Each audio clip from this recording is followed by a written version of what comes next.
po natin. Siya po ay si Lauren Aguilan. Good evening, Lauren. Good evening po, sister. Mapagpalang gabi po sa ating lahat. Ako po si Lauren mula sa Don Bosco, Makati. Napakaganda po nung reflection ng ating direktor na si Father Ado nung nakaraang Martes.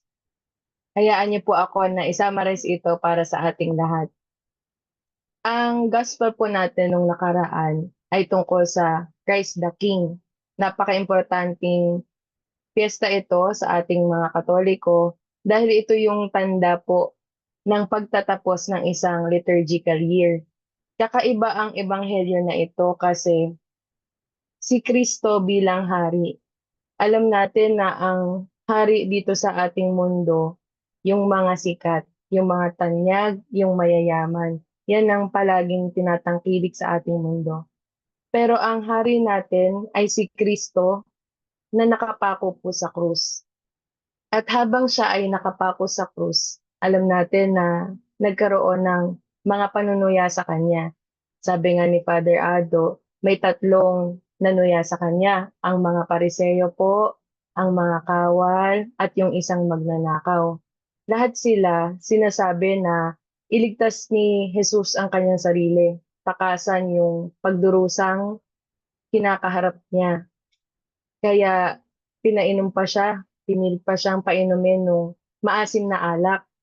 At itong maasim na alak daw po, isa itong likido na parang anesthesia, sabi ni Father.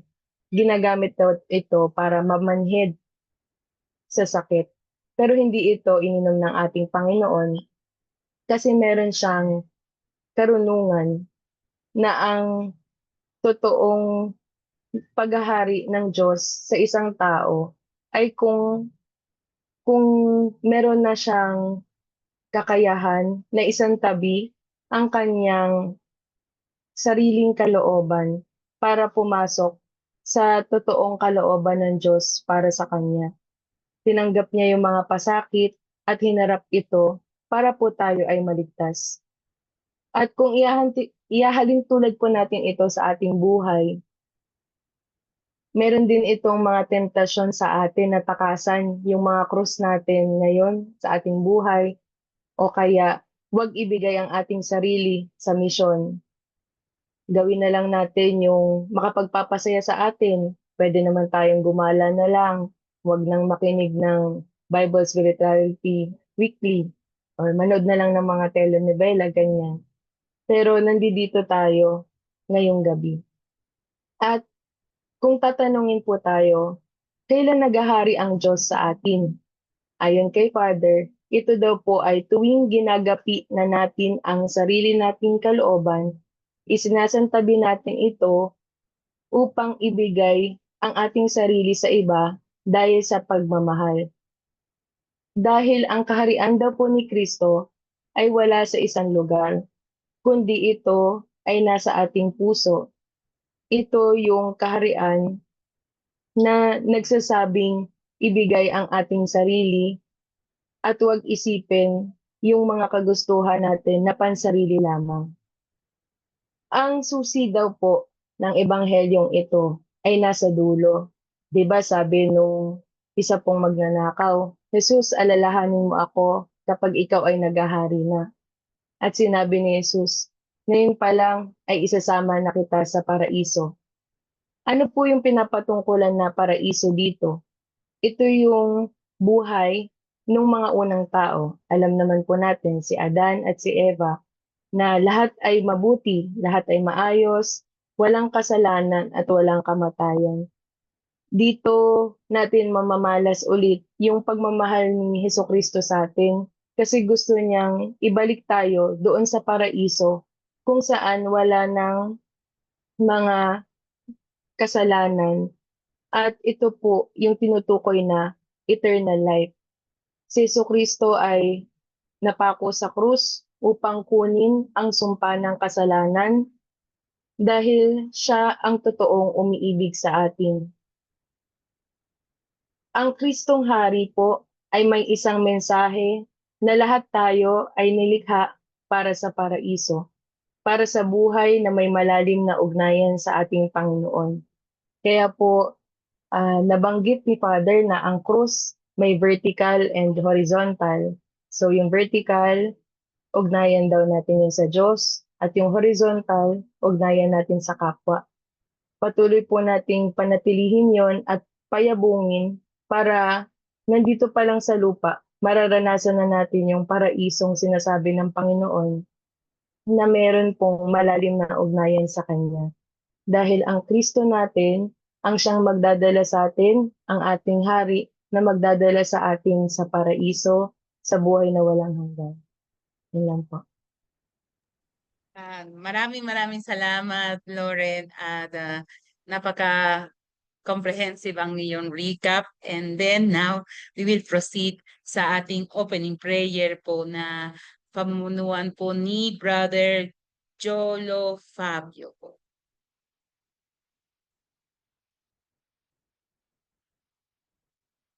Hello po, good evening, Brother Jolo. Good evening po sa lahat. Let us be aware of the loving presence of God. In the name of the Father, and of the Son, and of the Holy Spirit. Amen. Almighty and ever-living God, we bless you tonight as we encounter your word. Open our hearts to hear the message you have prepared for us. Open our eyes to see your love in every word in the scriptures. Open our lips to praise your word with praise and thanksgiving. Let us not become trapped by our own knowledge, biases, or desires for self-gain, but keep our hearts open to the guidance of your Holy Spirit. Help us, Lord, as we continue to learn more about you through the scriptures. Help us to be transformed by your divine love. We ask this through Christ our Lord. Amen. In the name of the Father, the Son, the Holy Spirit. Amen. Amen. Thank you so much, Brother Jolo. And then, his name is Jose Luis, the full name. But now, we will continue po sa ating pong pagdarasal at paghingi ng tulong ng banal na Espiritu sa bawat isa sa atin sa pamamagitan ng awitin po ito.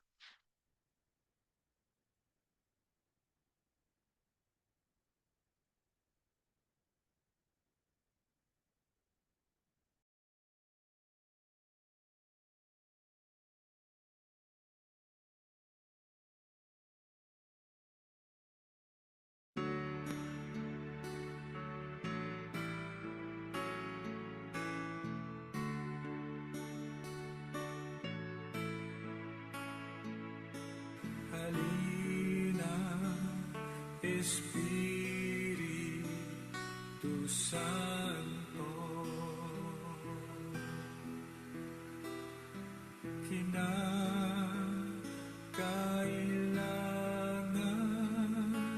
kita.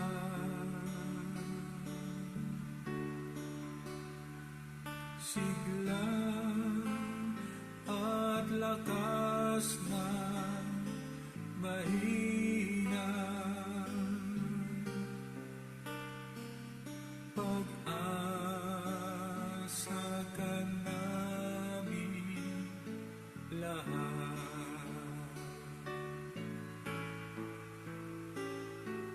Halina, Espiritu Santo, kinakailangan kita.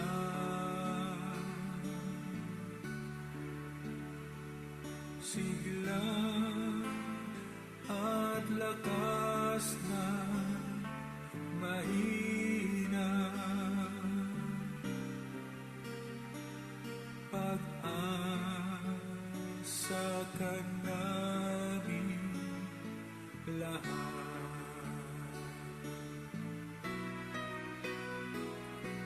Halina, Espiritu Santo, kinakailangan kita.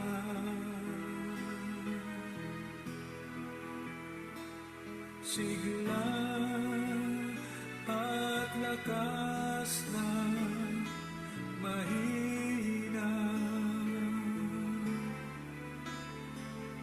Pag-asa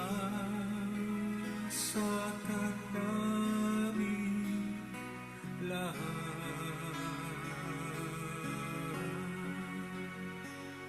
Pag-asa ka namin lahat.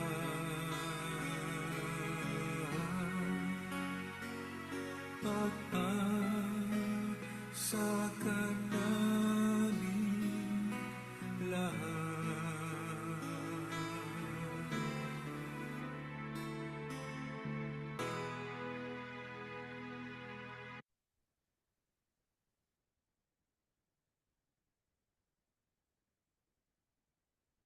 Ngayon po ating pakinggan ang banal na ebanghelyo. Babasahin po para sa atin ni... Wait, nakalimutan ni sister.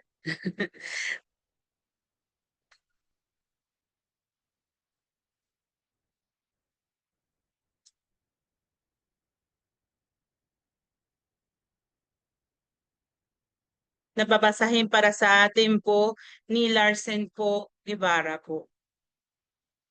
Hello po, Larsen. Andiyan ka pala. Good evening po, sister. Good evening.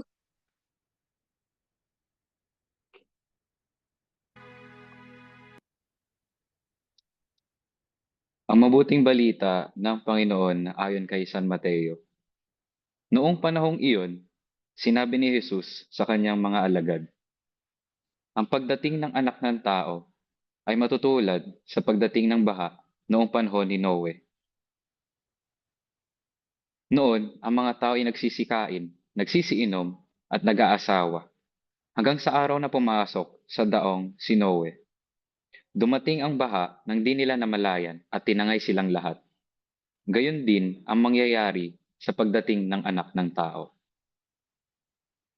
Sa panahong iyon, may dalawang lalaking gumagawa sa bukid. Kukunin ang isa at iiwan ang isa. May dalawang babaeng magkasamang gumigiling. Kukunin ang isa at iiwan ang isa. Kaya magbantay kayo, sapagkat hindi ninyo alam kung anong araw paririto ang inyong Panginoon. Tandaan ninyo ito, kung alam lamang ng puno ng sambahayan kung anong oras ng gabi darating ang magnanakaw, siya ay magbabantay at hindi niya pababayaang pasukin ang kanyang bahay. Kaya maging handa kayong lagi, sapagkat darating ang anak ng tao sa oras na di ninyo inaasahan. Ang mabuting balita ng Panginoon. Pinupuri ka namin, Panginoong Jesucristo. Maraming salamat, Larsen. At ngayon tayo po ay magpapatuloy po sa ating panalangin sa pamagitan ng isang awit.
Salamat sa kanyang paghahari,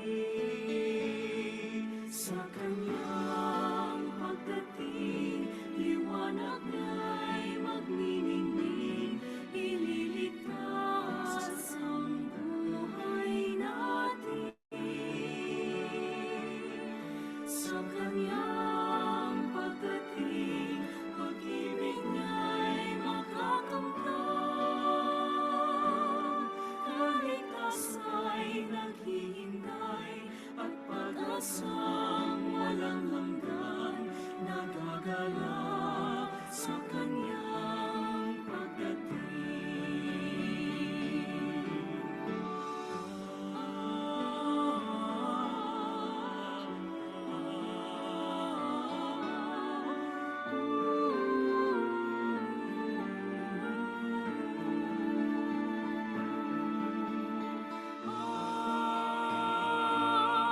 Sa kanyang pagdating, liwanag niya'y magniningning, ililigtas ang buhay natin.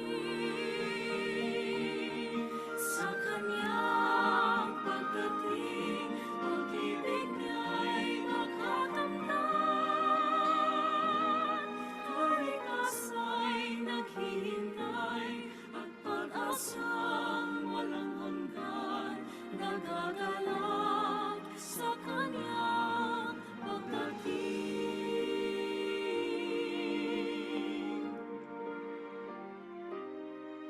Nagagalak sa kanyang pagdating.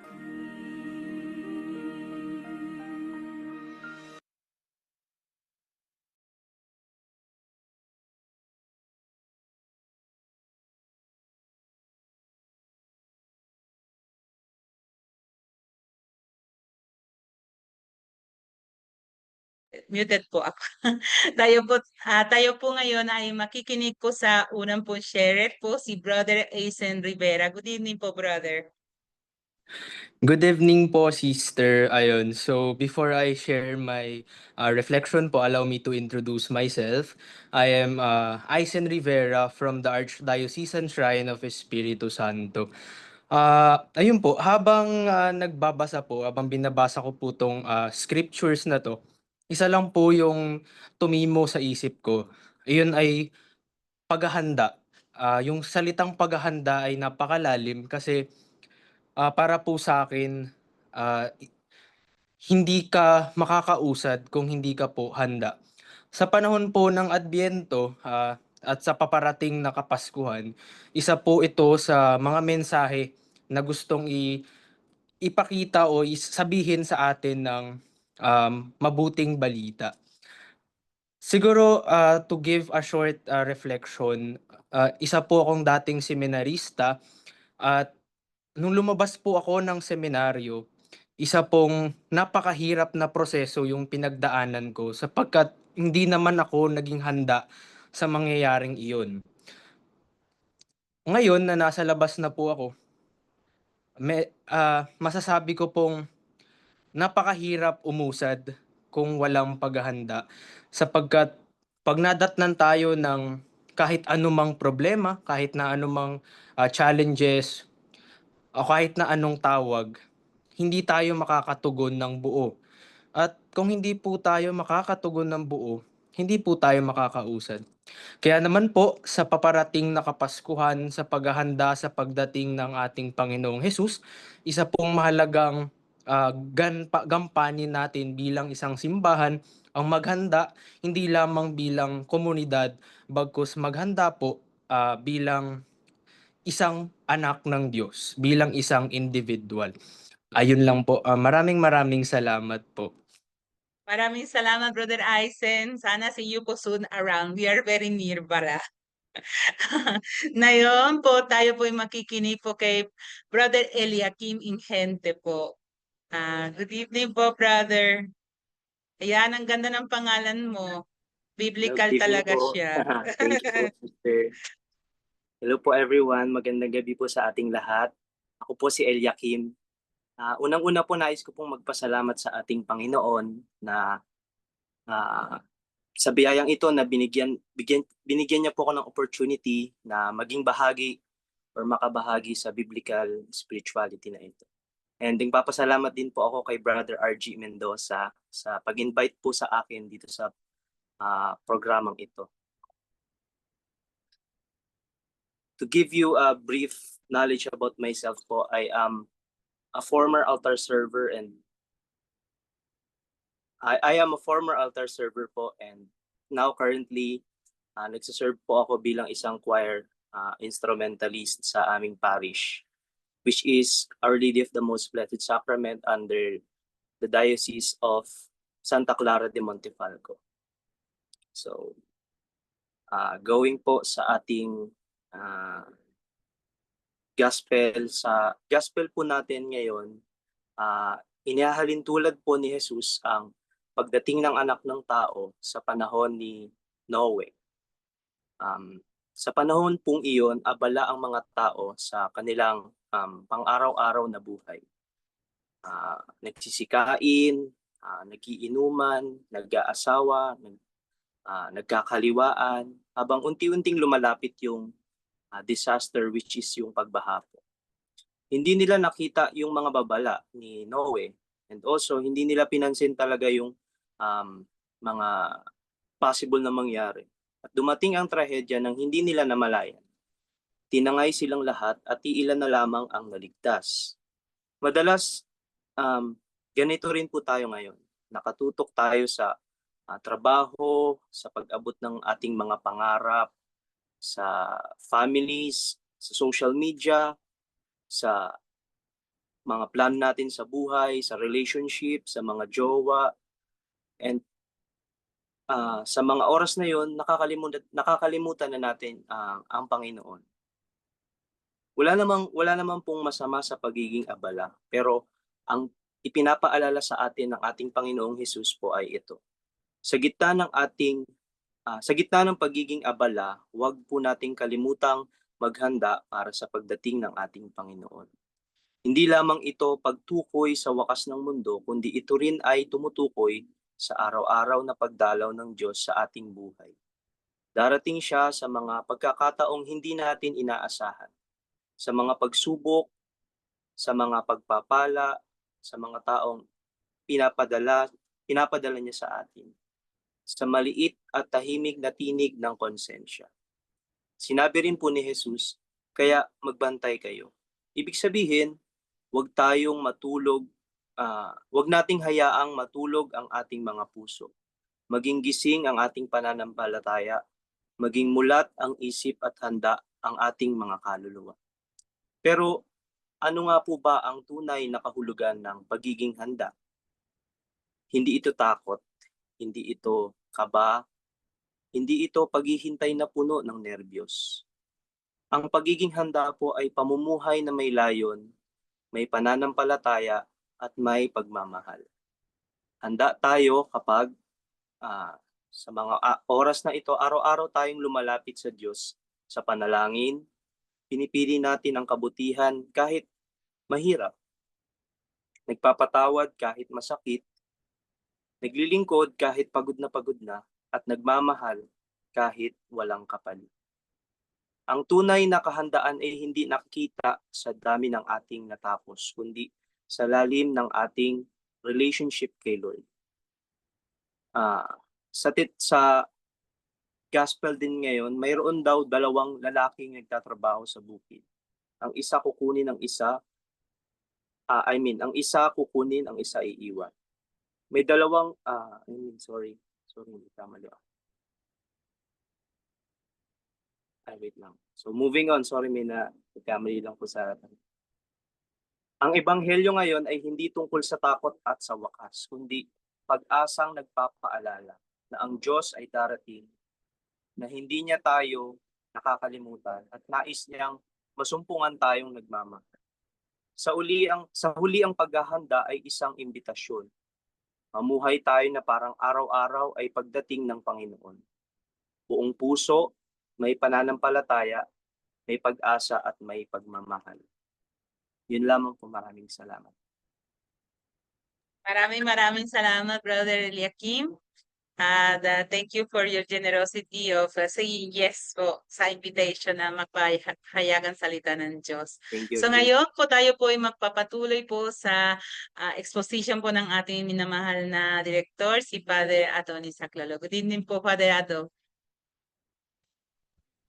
Good evening, sister. Good evening, mga kabataan ng Arkham MBA Youth, mga kapatid nating nagninilay ng salita ng Diyos kasama natin tuwing Martes, nagpapahinga at kumukuha rin ng liwanag at lakas. No? Napakaganda po nung sinabi ni Pope Leo, kasi minute niya yung Catholic Biblical Federation. Sabi niya, paigtingin daw yung pagpapalaganap ng salita ng Diyos, no, lalo pa nga para sa mga kabataan. At nasan ba yung mga kabataan, sabi ni Pope Francis? Nasa digital world daw, no? Kaya nga yung ginagawa natin ay isang paraan, no, ng pagtugon dito sa panawagan na ito. Na tayo ay nandito sa Biblical Spirituality Weekly, na nakikita sa iba't ibang social media platforms, no, na nakakatulong din, no, sa mga taong naghihintay din ng ng salita ng Diyos, mga uhaw sa salita ng Diyos. Ngayon nga po, darating na tayo sa linggo. Ito yung bagong taon ng ating simbahan, no? Ang bagong taon po natin ay hindi sa January 1, kung hindi sa darating na linggo, no? At tayo po ay papasok na sa panahon ng Adbyento, paghahanda, no, sa dakilang kapistahan ng kapanganakan ng ating Panginoong Hesukristo. Ang ating ebanghelyo po ay paanyaya, no, sa pananatiling gising at sa paghahanda. Kaya nga sabi ng ating Panginoong Hesukristo, ang pagdating daw ng anak ng tao ay katulad nung panahon ni Noah, no? At kung babasahin natin yung panahon ni Noah, ay isang panahon na nakakatakot, no? Sabi ni Hesukristo, no, kung noong dumating yung baha nung panahon ni Noah, ganun din ang mangyayari sa pagdating ng anak ng tao, no? Ang mga tao raw ay kumakain, umiinom, nag-aasawa, at mga normal na gawain ng tao. At ayun daw yung nangyari nung dumating yung baha nung panahon ni Noah. Ngayon kung titignan natin, parang wala namang masama, kumakain, umiinom, nag-aasawa ang mga tao. Paano naman, bakit naman sila tinangay ng baha, no? At pag binasa natin yung Genesis, yung aklat ng Genesis chapter 6, totoo, yung mga tao ay ginagawa yung normal na ginagawa ng mga tao. Ngunit doon ay may binigyang diin yung aklat ng Genesis, na nakita ng Diyos na ang sandaigdigan ay corrupt, no? Yung parang nabubulok. Sa Tagalog, hindi masyadong nabigyan ng diin iyon. Pero sa English, pag binasa natin, no, ay corrupt at pervert, no? Dalawang salita, corrupt na pervert pa, no? At mahirap i-translate sa Tagalog kasi ang pinakapwedeng i-translation sa Tagalog ay sumasama, no? Masama, no? Pero ang corrupt ay nabubulok. At sino ba ang nabubulok? Alam naman natin, ang nabubulok ay ang patay, no? At alam natin na ang kamatayan ay pumasok dahil sa kasalanan, no? Kaya nga yung tao na nilikha ng immortal, no, na hindi mamamatay dahil sa kasalanan ay namatay. At ang tao dahil patay ay nabubulok. At alam din natin sa aklat ng Genesis na ito yung sinabi ng Diyos, huwag ninyong kakainin yung bunga sa puno kasi mamamatay kayo.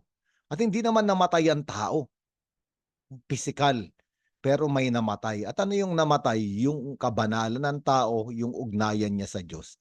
Kaya nga ito yung tinatawag nating spiritual death o yung kamatayang spiritual, no? At kapag may kamatayan, palaging may pagkabulok. Ang ibig sabihin, nung panahon ni Noah, totoo, kumakain yung mga tao, umiinom, nagkumukuha ng asawa, pero ang lahat ng ito ay ginagawa ng isang espiritong patay, isang kaloobang nabubulok, no? At kapag kabulok ang kalooban o patay ang kalooban dahil walang ugnayan sa Diyos, dito napapasok yung perversion. Yung perversion, kapag titignan talaga natin yung kahulugan nito, hindi lang ito pagsamaan ng tao. Yung perversion ay yung tao ay masama dahil nga nabubulok at lahat ng ginagawa niya ay para sa kanya lang, no? Wala siyang pakialam sa iba. Gusto niyang punuan palagi yung kanyang sarili, yung kanyang buhay. Kaya nga, lahat ng intensyon ng taong pervert, no, na bulok yung kalooban, ay para sa kanya, no?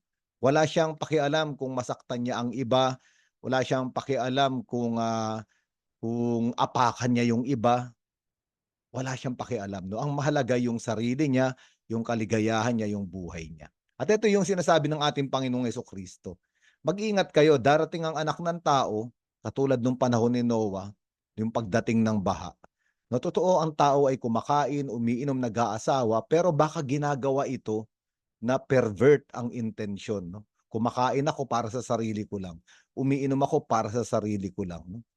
Kinukuha ko yung mapapangasawa ko, yung taong yun ay gamit lang, object para sa sarili kong kaligayahan. At baka raw dito, abutan ng pagdating ng anak ng tao ang ang tao, tayo, no? Ngayon, nung binasa ko yung paggawa ni Noah ng arko, napakagandang basahin pag ni-research natin ng kaunti sa Jewish tradition. Si Noah pala ay ginawa yung arko sa loob ng 120 years. Biruin mo, 120 years kasi hindi madali yung mga kahoy ipapanik niya pa ron sa bundok, no?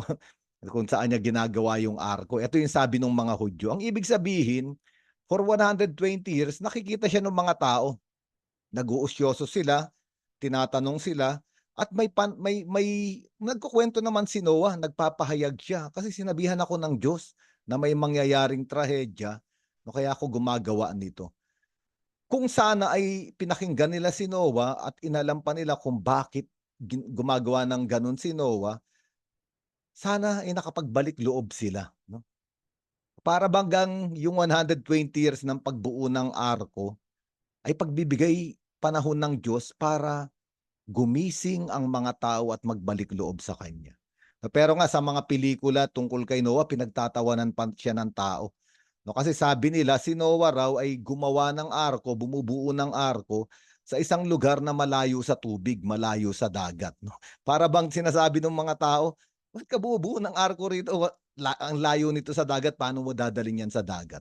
At pinapaliwanag nga ni Noah. No? At ayun nga yung nangyari, may dumating na baha. At yung baha ay tinangay yung maraming tao.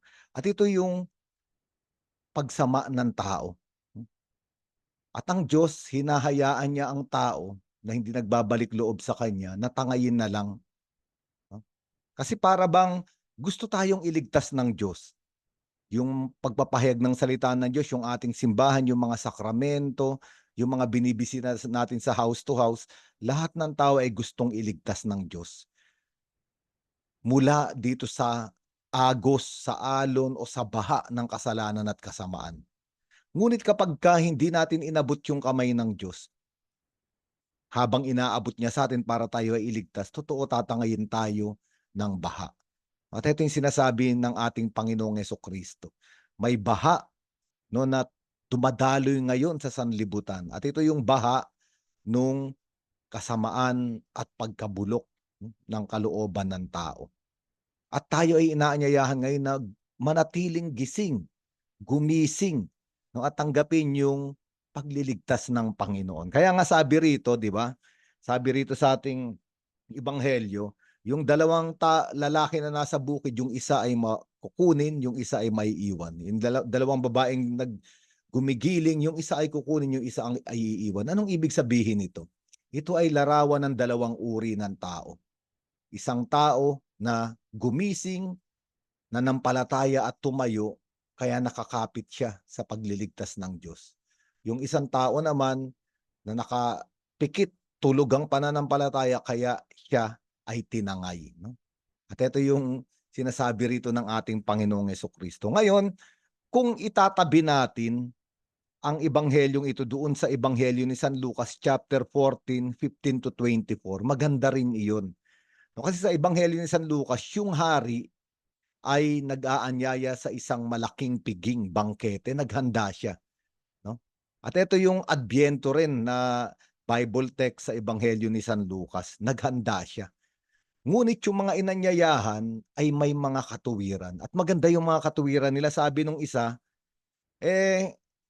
kakabili ko lang ng bukid. Hindi siya pumunta. At makikita natin sa ebanghelyo natin ngayon, yung dalawang lalaki, nagtatrabaho sa bukid. At yung isa ay tinangay. No? Ang ibig sabihin nito, kung ihahambing natin dun sa Ebanghelyo ni San Lucas, kung iuugnay natin, may mga tao na ang pundasyon ay ang Diyos. May mga tao naman ay ang pundasyon ay ang mga makamundong bagay. Ang ibig sabihin, inaanyayahan tayo ng Diyos na makipagdiwang sa Kanya. Pero itong lalaki, sabi niya, ayoko makipagdiwang kasi may sarili akong pagdiriwang. Meron akong biniling bukid. At ito yung ayaw lumapit sa Diyos. Ito yung tatangayin ng baha. At sinabi pa rin nung isa, hindi ako pupunta sa piging sa Ebanghelyo ni San Lucas kasi mag-aasawa ako o kakasal ko lang. At ito nga yung sinasabi ng ating Panginoong Jesucristo sa Ebanghelyo natin ngayon. Normal yung taong kumukuha ng mapapangasawa at nag-aasawa. Ngunit kung ito lamang ang dahilan para mabuhay, totoo, normal at hindi masamang magpakasal. Ngunit kung ang pagpapakasal ay hindi nakaugnay sa Diyos, ang pagpapakasal ay maaaring maging mali. Ang pagpapakasal ay maaaring maging masama. Ang pagpapakasal nga, yung sabi ng iba, pwedeng dalawang tao na gagamitin lang ang isa't isa. Kaya nga sa kasal sa Kristiyano, sa kasal sa simbahan, hindi yung babae at lalaki ang kinakasal lamang. Silang dalawa bilang iisa ay kinakasal kay Hesukristo. Kaya nga yung isa, sabi niya, hindi ako pupunta sa piging ng Diyos dahil mas gusto ko itong relasyon ko, itong kasal ko. Kung wala ang Diyos sa kasal, babagsak ito. At sabi pa rito sa ating Ebanghelyo ngayon, dalawang babae ang nasa gilingan. At sa Ebanghelyo ni San Lucas, yung isa namang inaanyayahan, kakabili niya lang ng mga baka. At alam natin mga kapatid, ang mga baka ang ginagamit sa paggiling. At ayun yung katuwiran niya, sabi niya, ayaw kong pumunta sa piging kasi may pagdiriwang ako, may bago akong baka. At pwede nating ihambing ito sa dalawang babae na ito na nasa gilingan. Yung isa ay tinangay no, dahil hindi siya nakakapit sa Diyos. Yung isa ay nakakapit sa Diyos at nanatili. No? Ang ibig lang sabihin ng pagdating ng baha nung panahon ni Noe at yung mga agos, yung pagdaloy na tumatangay sa maraming tao ngayon, ang ibig sabihin nito at kailangan natin pagnilayan saan tayo nakapundasyon. Pag binasa natin halimbawa yung aklat ni Job, sabi sa aklat ni Job chapter 22 verses 15 to 17, sabi roon kapag dumating yung baha, dahil sa kasamaan ng tao, malalaman kung saang pundasyon nakatayo ang tao. O kaya nga ang pagiging gising sa panahon ng Adbyento ay pagtatanong saan ba nakalagay ang buhay ko? O mas madali sigurong sabihin, sino ba ang buhay ko?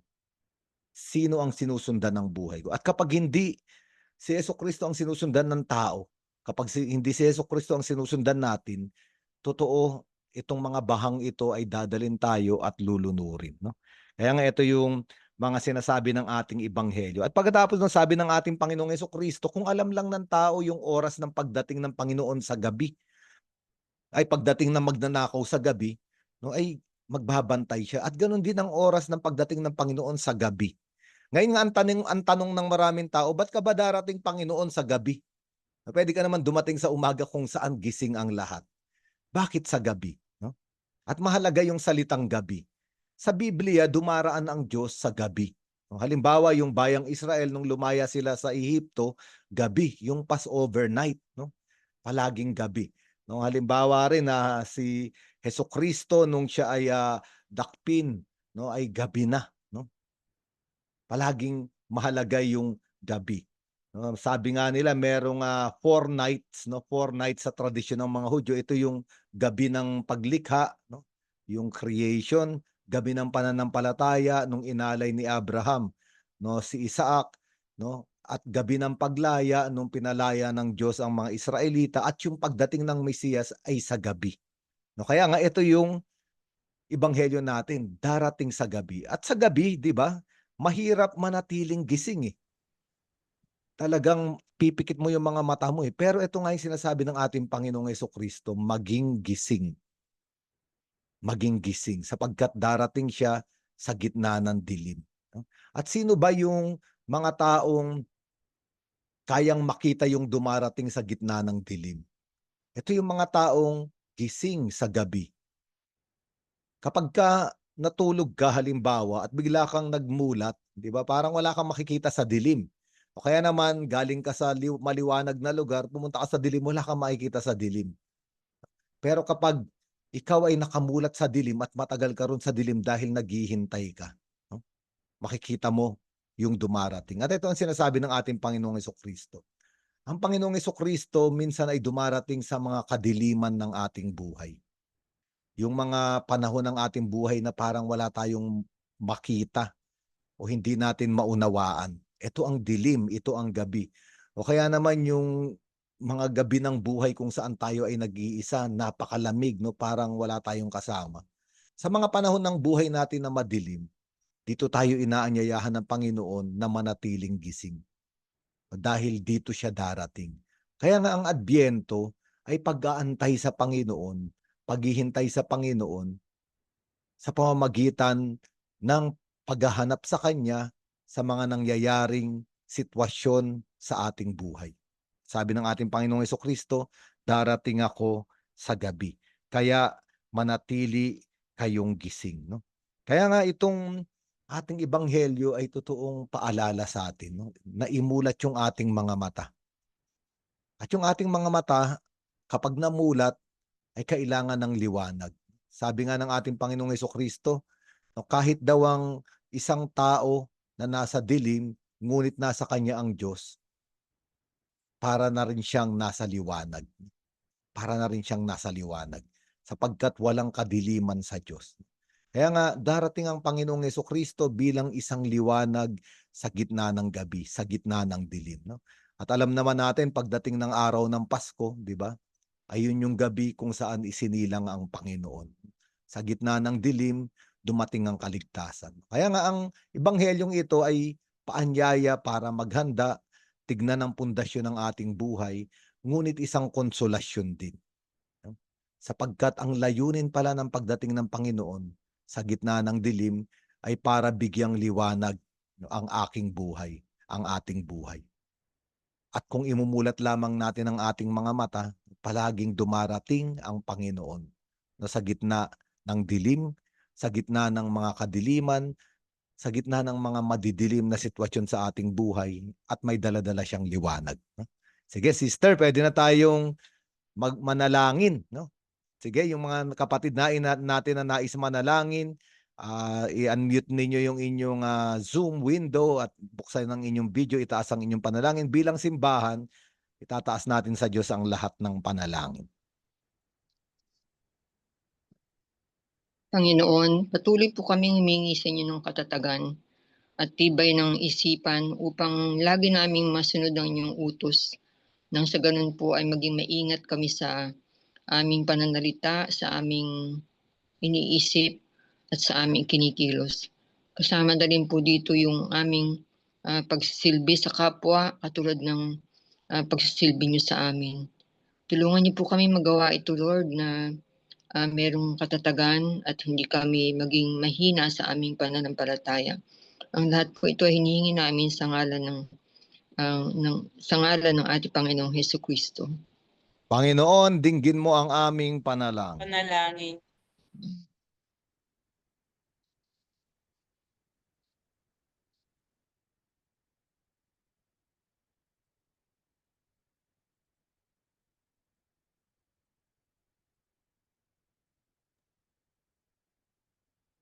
Panginoong Jesus, maraming pong salamat sa inyong salita na lagi nagpapagising ang aming diwa at ang aming pong konsensya.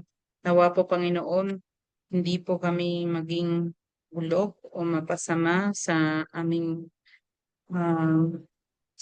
isip, sa aming pong puso. Nawa po ang inyong pagdating ay maging makabuluhan po sa amin.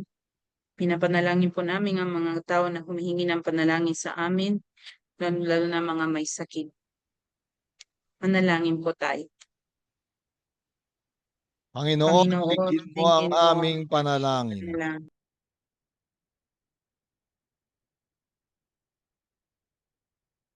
Tanggapin mo, Ama, ang mga panalangin na ito, gayon din yung mga panalangin na nanatili sa aming mga kalooban. Sa pamagitan ng panalangin, itinuro mo sa amin. Ama namin, sumasalangit ka, sambahin ang ngalan mo. Mapasa amin ang kaharian mo, sundin ang loob mo dito sa lupa para ng sa langit. Bigyan mo kami ngayon ng aming kakanin sa araw-araw at patawarin mo kami sa aming mga sala para ng pagpapatawad namin sa nagkakasala sa amin at huwag mo kami ipahintulot sa tukso at adya mo kami sa lahat ng masama. Amen. O sige, announcement tayo, Sister Tere. Yes po, si Tere is ready with the announcement po, Father. Ay, hello po. Wait lang po. Almost Ayan ready. po. Ayan Yes na. po. Hindi nakaabot yung isang ano ko, pero okay lang, sister. Sige, mag-share po ako ng screen ko para po mas madali po natin makita. Ayan. Wait lang, paano nga? Sobrang tagal ko pong nawala. Nakalimutan ko na gawin. Okay. Wait lang, pala. Ayan. So, una po, maraming salamat po muli sa patuloy na pagsubaybay sa ating mga gawain, lalo na po sa ating every Tuesday na Biblical Spirituality Weekly. Ayan. Mali po ako na na-share. Sana nakikita niyo. Nakikita niyo na po ba? Pero hindi po dapat yan. Ayan. So, ayan. Dahil patapos na po ang taon, maraming salamat po sa patuloy po na sumasama po sa ating entry program, The Power of the Word of God, sa iba't ibang mga parokya. So, tuloy-tuloy pa rin po sa St. John Bosco, every Friday po na 7 p.m. to 9 p.m. So, meron po sila ngayon darating po na November 28. At sabi nga po ni Father last time na mag-ano din daw po sa Advent Recollection. Ayan, maraming salamat po, Father. At ayun po, pati din po sa San Jose de Troza Parish sa Santa Cruz, Manila. Ngayon po November 30 po yung last po nila. Tama po, Ate Christy. Ayan. Ngayon po yung, yan na po yung graduation po nila ng 8:30 a.m. po. Ayan. And ayun, magkita-kita po tayo mga kapatid sa ating Advent Recollection ngayong darating po na Sabado, November 29, 9 a.m. to 12 noon. So, nagkaroon po tayo ng changes po sa venue. Magkita-kita po tayo sa Our Lady of Airways Parish sa Pasay po. Ayan, so, yan po yung address. Ayan, iniimbitahan po ang lahat. So, para po sa mga interesado, imbitahan niyo po ang inyong mga kaibigan. Magdala lamang po ng inyong Biblia, notebook at mga panulat po. At kung hindi po kayo part po ng any parishes po, hindi pa po kayo officially member, you can message po ang ating Facebook page to confirm po ang inyong attendance dahil meron po tayong pagsasaluhan na pananghalian and gusto po namin na mapaghandaan po yun ng mabuti. So, ayan po, confirm na lang po. At para sa mga coordinators po, you can update po ang ating running list para po sa mga attendees. Yan, at mga natitira po nating events, ngayong December po, ayan na po ang ating Christmas celebration. Ngayong December 27 sa Green Sun Hotel, Chino Rosas, Makati City. So, 8 a.m. to 12 noon po. Ayun. So, para po dito, magkakaroon po tayo na para sa mga coordinators po, meron po tayong mga pagsasaluhan. Pero, ayun, katulad po ng ginawa po natin last year, nagkaroon po ng mga assignment o kaya may listahan po tayo ng mga food to share para po hindi po maulit yung mga pagsasaluhan po nating pagkain po para po sa Christmas celebration po natin. And we are also encouraging those who would join na kung magdala po ng any gift. So, any amount po kung ano po yung pwede niyong dalhin na pwede po nating ipamigay po. Parang magkakaroon po tayo exchange gift pero with a twist sa araw po ng Christmas celebration. And, ayan, may mga laro din po. So, sana mas marami po tayo sa araw po na ito. Pero bago po yung Christmas celebration, ayan, ini-inform po namin kayo na magkakaroon po ng Christmas caroling ang mga kabataan po ngayong mga darating po na linggo ng Adbyento. So magsisimula po ngayong Sunday. Nakikiusap po kami sa mga ating mga coordinators. Kung meron po kayong ma-refer po or masasabi po sa amin na pwede po namin puntahan ng mga private individuals po para po sa aming caroling. Proceeds po ng caroling ay mapupunta po sa preparation po natin ng darating na Bible Youth Camp po ngayong January 9 to 11. Ayan. So yung mga ating youth volunteers po ay naghanda po ng mga nakaraang linggo at excited po kami na maimbitahan po sa inyong mga tahanan, sa inyong po mga company po, gaya kung ano man po na willing po kaming i-accept. Ayan, para po sa caroling. Kindly message po ako o kaya po si Brother RG Mendoza, siya po ang ating youth coordinator ng ating ministry, para po mapag-usapan at ma-schedule po kung ano po yung specific dates na pwede po kaming makabisita po sa inyo. And, ayan po, so nasabi na po yung Bible Youth Camp. sa January 9 to 11 next year po sa January. Sana po we'll be sending, meron na po kaming registration link. So iniimbitahan po namin ang mga kabataan ages 14 to 21. Ayan. Ages 14 to 21 years old para po sa ating Bible Youth Camp na gaganapin po sa St. Michael Retreat House. So meron po tayo solidarity fee na 2,400 at ayan, habang naghahanda po kami, inaasahan po namin na sana po makaregister na po kayo sa registration link na sinend po namin, pinost po natin sa ating Facebook page. Pero kung kailangan nyo po ng link, message nyo lang po kami. Nandun pa rin po sa ating group chat. We can send it again po. Ayan, para hindi po matambakan dahil marami pa po tayong mga activities. And ayan po, so ayan, going back po sa ating Bible's Apostles Commissioning ngayong darating na January 17, 9 a.m. to 12 noon, nagaganapin po sa San Carlos Seminary Auditorium na makakasama po natin, magiging mass presider po natin sa araw po na iyan ang ating minamahal na si Cardinal Jose Advincola. So sana po marami po tayong makapunta. Yung magiging outfit, susuotin po sana natin po sa araw po na yan, yung atin pong polo shirt po na white. So nakalagay po ang ating logo. So para po sa mga wala pa, pwede niyo po akong i-message para po at maitabi na po yung mga polo shirts po para po sa araw na iyan. Ayun lang po. Sana po wala po ako nakalimutan, Sister, Father. Opo, just for those who are asking how to commute po sa ating pong venue this Saturday po, pwede po kayo kung saan man kayong galing, ang importante ay you can go through the LRT 1 to the Station of Redemptorist doon sa may Baclaran Church. Doon po kayo bumababa, syempre, at sa likod po ng simbahan ng Baclaran, may mga jeep papuntang Sukat. So those jeeps are passing by almost the gate po of the Church of Our Lady of Airways po, parish po. Yun po, madali lang po yun. Hindi po masyadong malayo, especially po sa mga taga Makati, taga Pasay. It's very near po to you. For others coming from other places, it's very practical when we come in the LRT. It's even closer than the Redemptoris Mater Seminary ni Father Ado. Kasi naranasan din namin yan. And we will be sending talaga po yung directions po para sa inyong reference po sa ating group chat at sa ating Facebook page po. Salamat, sister. So ayun po yung ating mga programa no, sa mga darating na mga araw. No? Yung mga kabataan po natin, tulungan natin kung meron kayong kilalang medyo hindi alam yung gagawin sa pera nila. Sabihin nyo po at pupuntahan natin, ikakaroling natin sila. O kaya naman yung mga gusto talagang tumulong. No? Kasi mahalaga yung tulong sa mga kabataan ngayon, lalo na ngayon, di ba? Napakaraming nadidepress, no? May nagse-self-harm yung mga kabataan. Yung paulit-ulit yung mga balita tungkol sa suicide, no? So, gawin natin yung kailangan natin gawin, no? Tulungan natin sila, no? Kaya magkita-kita po tayo sa darating na Sabado.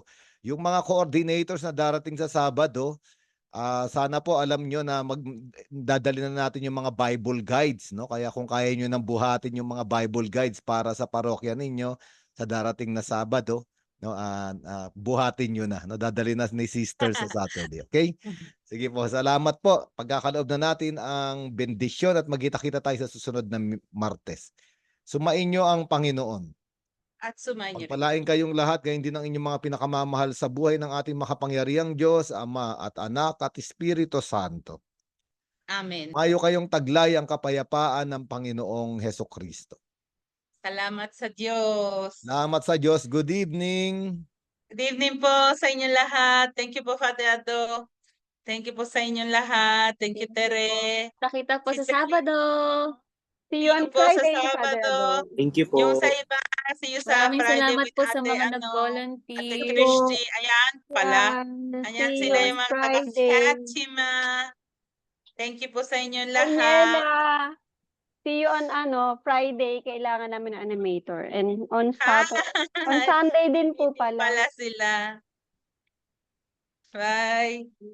Salamat din po sa mga kabataan na naging volunteers tonight. Thank you so much. Bye po sa inyong Bye-bye. lahat. See you po sa Saturday. See you on Friday, Saturday, and Sunday. Wow, talaga si Ate Christy. Dire-diretso. Pahinga ka na lang. Don't worry. Malapit na, sister.